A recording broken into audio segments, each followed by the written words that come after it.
यस्तो छ नि यो यो जहिले पनि हुन्छ तर त्यो र यो उस्तै देखिन्छ त्यो अलिकति हो। अनि अर्को कुरो योबाट फाइदा लिने त अरू त सधैँ चाहिँ तपाईहरुलाई जानकारीमूलक भिडियोहरू निर्माण गर्ने क्रममा आज पनि म तपाईहरुलाई जानकारीमूलकै भिडियो कृषि क्षेत्रमा उत्पादनशीलमा चाहिँ धेरै योगदान दिएको तर त्यो चाहिँ बिस्तार बिस्तार लोप उन्मुख हुँदै गएको एउटा कृषिको वस्तुलाई तपाईहरु सामु समेट्ने कोसिस गर्दैछु।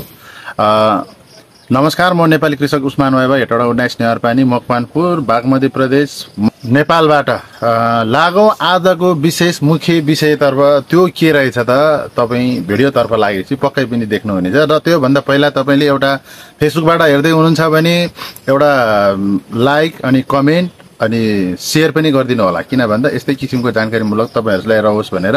अनि पेजलाई फलो पनि गरिदिनु होला। र युट्युबबाट हेर्दै हुनुहुन्छ भने एउटा कमेन्ट अनि त्यहाँबाट सकिन्छ भने लाइक पनि गर्नुस् र सब्स्क्राइब गरेर अल नोटिफिकेसनमा अन गरेर तपाईले चाहिँ मसँग जोडेर बस्नु होला भन्दै अब लागौं हामी मुख्य विषय भिडियोतर्फ नै। विशेष गरी मैले तपाईहरुलाई जानकारी दिन खोजेको चाहिँ तपाईले अब यहाँ देख्नुभयो हैन, यो वनस्पतिको नाम के हो भन्ने कुरा, यो चाहिँ कृषिजन्य वस्तुको नाम के हो र यसले चाहिँ के नेपालमा फाइदा भएको छ, फाइदा हुन्छ, फाइदा गरायो भने हुन्छ र अहिले किन लोप उन्मुख हुँदैछ र यो चीज किन चाहिँ हराउँदै गइरहेको छ भन्ने विषयमा थोरै मैले जानेको कुराहरूलाई चर्चा परिचर्चा गरेर तपाईहरुलाई भिडियो सामु चाहिँ तपाईहरुसम्म पुर्याउने कोसिस गर्छु। आगामी दिनहरुमा तपाईको पछिल्लो पिढीहरुलाई तपाईको चाहिँ पछिल्लो पुस्तालाई जानकारी रहोस् भन्नको लागि मेरो हरेक भिडियो निर्माण चाहिँ मेरो टार्गेट त्यही हो र मैले गर्ने कोसिस, मैले सकेको, मैले जानेको तपाईहरुलाई बुझाउने कोसिस गर्छु। कृपया तपाईहरुले भिडियोलाई अन्त्यसम्म हेरेर साथ दिनु होला भन्दै लागौं आजको विशेष भिडियोतर्फ नै। यो चाहिँ यो वनस्पतिको नाम के हो भन्ने कुरा चाहिँ तपाई कतिपयले चाहिँ थाहा भएको साथीहरुले नाम थाहा पाइसक्नु भयो होला। थाहा नभएको साथीहरुलाई चाहिँ नेपालीमा यसलाई प्राय नेपाली बजारमा यसलाई चाहिँ चिन्ने चाहिँ कसरी चिन्छ भन्दाखेरि चाहिँ यसलाई सनपाट भनेर चिन्छ है। नेपाली शब्दमा सनपाट भन्दो रहेछ र हाम्रो तामाङ भाषामा त यसलाई चाहिँ तिलो डप भन्छ। तिलो भनेको चाहिँ अब यसको चाहिँ यो मेन यो टुप्पो छ नि, यस्तो टुप्पो कटिङ गरेर हामीले यसलाई चाहिँ के भन्छ, यो तरकारीमा चाहिँ दालको रूपमा प्रयोग गर्न मिल्यो, साग सब्जीको रूपमा प्रयोग गर्न मिल्यो यसलाई। त्यो भएको कारणले यसलाई चाहिँ नेपाली शब्दमा सनपाट भन्छ भने हाम्रो तामाङहरुमा तिलो पनि भन्छ, कतै कतै ठाउँमा भेतर पनि भन्छ। र यसलाई चाहिँ कस्तो हो भने चाहिँ जौलो टाइपले खोले टाइपले पनि बनाउँछ।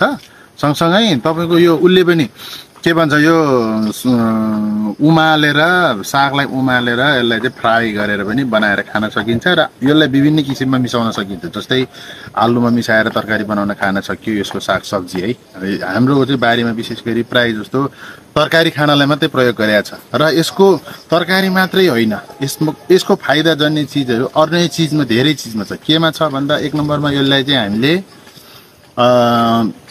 पहिला विराटनगरतिर चाहिँ तपाईको यो अहिले पनि त्यो क्षेत्रमा यसको चाहिँ खेती भइरहेको छ, तर पहिला त्यो क्षेत्रमा चाहिँ कम्पनी एउटा खडा गरेर फ्याक्ट्री एउटै खडा गरेर यसले चाहिँ कपडा बुन्नको लागि प्रयोग गरेको छ। यसको चाहिँ जुन यो यहाँ देख्नु भएको होला तपाईहरुले, यसमा चाहिँ यो यस्तो छ नि, यो जहिले पनि यसरी गर्दाखेरि चाहिँ के निक्लिन्छ त भन्दाखेरि योबाट यो चाहिँ अहिले यो छिप्पेको छैन, अलि छिप्पिसकेपछि चाहिँ यो 2 दिन 3 दिनसम्म काटेर भ्याएर 2 दिन 3 दिनसम्म चाहिँ पानीमा डुबाउँदो रहेछ के।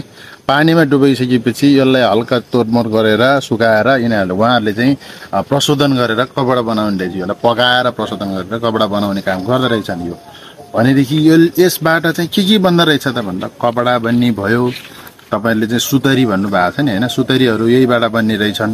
अनि तपाईको अन्य घरेलु सामानहरू निर्माण गर्ने भयो, हस्तकलाहरू निर्माण गर्ने भयो, योबाट चाहिँ विभिन्न कुराहरू निर्माण हुँदो रहेछ। पहिला औद्योगिक क्षेत्रमा चाहिँ विशेष सरकारको फोकस हुने बेलामा चाहिँ अहिले चाहिँ अब औद्योगिक क्षेत्रलाई अलि परास्त गरेको कारणले, किनभने हामी नेपालीहरू बढी सोखिङ भएको कारणले गर्दाखेरि यो पेसालाई बिस्तार बिस्तार मान्छेले छोड्दै गयो र फ्याक्ट्रीहरू बन्द हुँदै गइसकेपछि मान्छे छोड्दै गएको छ। र हामीले यो क्षेत्रमा चाहिँ यसलाई चाहिँ मात्र हामीले तरकारी खानामा मात्रै प्रयोग गरेका छौँ अनि अन्य क्षेत्रमा चाहिँ यसलाई कपडा उद्योगको रूपमा चाहिँ ठुलो महत्त्वपूर्ण भूमिका छ। कपडा यसको पनि हुन्छ, यसलाई सनपाट भन्ने भयो। अर्को तपाईँलाई यो भन्दा अगाडि मैले फोटोमा देखाएको सबैभन्दा धेरै भाइरल भएको एउटा फोटो म तपाईँहरूलाई यही स्क्रिनमा देखाउन चाहन्छु। यही फोटोमा पनि देख्नु हुँदैछ हो, यसलाई चाहिँ तपाईँले अल्लो भन्छ होइन। अल्लोले पनि कपडा नै उत्पादन गर्दो रहेछ होइन। तर त्यसको चाहिँ एकदम शरीरलाई कुनै पनि हानि नपुर्याउने, हानि नोक्सानी नपुर्याउने कपडा उत्पादन हुँदो रहेछ। नेपालको चाहिँ विभिन्न ठाउँमा पहाडी बेलमा त्यो चाहिँ अल्लोबाट उत्पादन गर्छ भने विशेष तराई बेलमा चाहिँ यो सनपाटले काम गरेको छ। अल्लो र यसको जाति त उस्तै जस्तो लाग्छ, तर यसको चाहिँ के भन्छ, यो जुन हामीले साग खाँदाखेरि, साग बनाउँदाखेरि चाहिँ तरल पदार्थ जस्तो अलिकति लरर निक्लिन्छ। यो एकदम राम्रो, शरीरलाई पनि फाइदा जस्तो लाग्छ। हामी सबैले फाइदै मानेर खान्छौँ। अब यसको बेफाइदा के हो हामीलाई थाहा भएन, फाइदा पनि त्यो क्वालिटी के छ त हामीले जानकार हुँदैन। तर जो गाउँघरमा म्याक्सिमम तरकारीको रूपमा प्रयोग गर्छ यसलाई चाहिँ। अब विशेष गरी हामीले यो सनपाटलाई कसरी चिन्ने भन्दाखेरि त तपाईँलाई थाहा भइहाल्यो होइन। यहाँ पात हेर्नु होला, पातहरू चाहिँ हरियो हुन्छ, सिर्के हुन्छ पातहरू होइन। अनि त्यसको चाहिँ अब अर्को चाहिँ यहाँनिर यसको चाहिँ दाना यस्तो हुन्छ। यो तपाईँको सनपाटको पनि यस्तै हुन्छ, अर्को एउटा झारहरू पनि हुन्छ यस्तै खालको जडीबुटी झारहरू त्यस्तै पनि हुन्छ। तर त्यो र यो उस्तै देखिन्छ, त्यो अलिकति होचो हुन्छ भने यो अलिकति हाइट हुन्छ। र यसको बोर्डहरू चाहिँ यो बोर्डहरू चाहिँ हरियो धर्सा हुन्छ। अब तपाईँको कपडाको उत्पादन गर्नको लागि चाहिँ उहाँहरूले कपडाको उत्पादन गर्नको लागि यो हाँगा बिगा राख्दैनन् होइन। यो अब यो सबै छासेर सार सुसार त्यसरी गर्नुहुन्छ। अर्को चाहिँ हामीले चाहिँ यो सागको लागि कारणले गर्दा पालेको कारणले गर्दाखेरि यसलाई चाहिँ धेरै प्रसारण हुन दिन्छ, हाँगाहरू हुन दिन्छ हामीले चाहिँ। र अर्को दाना चाहिँ अब यहाँ हामी यसपालि गरेर राख्छौँ, हामीले जोगाएर राख्छौँ। यसको दानाहरू चाहिँ अहिले चाहिँ पुरा पाकेको छैन, यसमा चाहिँ पुरा पाकेको छैन, चिपेको मात्रै छ। तर यसको चाहिँ सुक्दाखेरि यस्तै हुन्छ, यो कालो हुन्छ यसको दाना। यदि मसिनो हुन्छ जहाँसम्म लाग्छ योलाई पनि पिएल्यो भने पक्कै तेल निक्लिन्छ होला। तर त्यो त कसले युज गर्छ र यस्तो कुराहरू कसले टेस्ट गरे हुन्छ र होइन। मैले अब यस्तो हुन्छ भनेपछि अर्को अब तपाईँको चाहिँ कपडामै प्रयोग चाहिँ अरू के चिज हुँदो रहेछ भने कपडामै प्रयोग, यसलाई प्रयोग भयो, अल्लोलाई प्रयोग भयो, अर्को सिस्नुलाई प्रयोग भयो कपडा उत्पादनमा।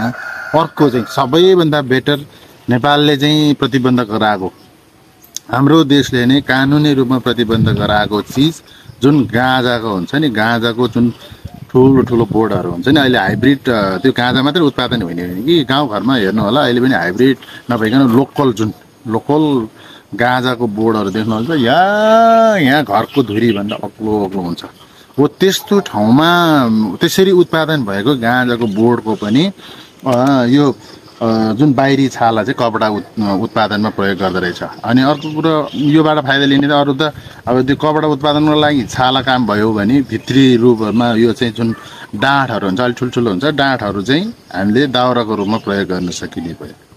विशेष गरी हामी आज नेपालमा उत्पादनको क्षेत्रमा चाहिँ फ्याक्ट्रीलाई प्राथमिकता सरकारले नदिएको कारणले गर्दा रेमिटेन्सको भरमा देश जोगाउन खोज्ने सरकारको नीति अथवा जनताले पनि नबुझ्या हो कि अथवा जनताले बुझेदा पनि मार्केट नभएको कारण र त्यस्तै राजनीतिक खिचतालको तानेको कारणले गर्दाखेरि हाम्रो फ्याक्ट्री क्षेत्रलाई अथवा उत्पादन क्षेत्रलाई चाहिँ पुरै राजनीतिकरण सँगसँगै अब अलिकति हाम्रो यहाँको युवालाई आफ्नो देशमा नभइकन अर्को देशमा पलायन होस् नीति चाहिँ यहीँ बसौँ भनेर बनाउने, कार्यान्वयनमा विदेशमा जाओस् भन्ने सिस्टम मात्रै लागू भएको कारणले हाम्रो देशमा उत्पादनको क्षेत्र अलिकति घटेको जस्तो मलाई लाग्छ। किनभने हरेक चिज यहीँ रहेछ त, यो फालिएर यो त फालिए पनि फल्ने चिज हो यो त, केही पनि गर्नु पर्दैन। यो हामीले यो कहिले पनि कुनै पनि सालमा हामीले यो लाएको हुँदैन। एकचोटि पहिलो सालमा हामीले ल्याएर छरेको थियो, यो पूर्वतिरबाट ल्याएर त्यहाँदेखि चाहिँ यसलाई हामीले कुनै पनि मेहनत गरेको छैन, आफै निक्लिन्छ, बर्खामा निक्लिन्छ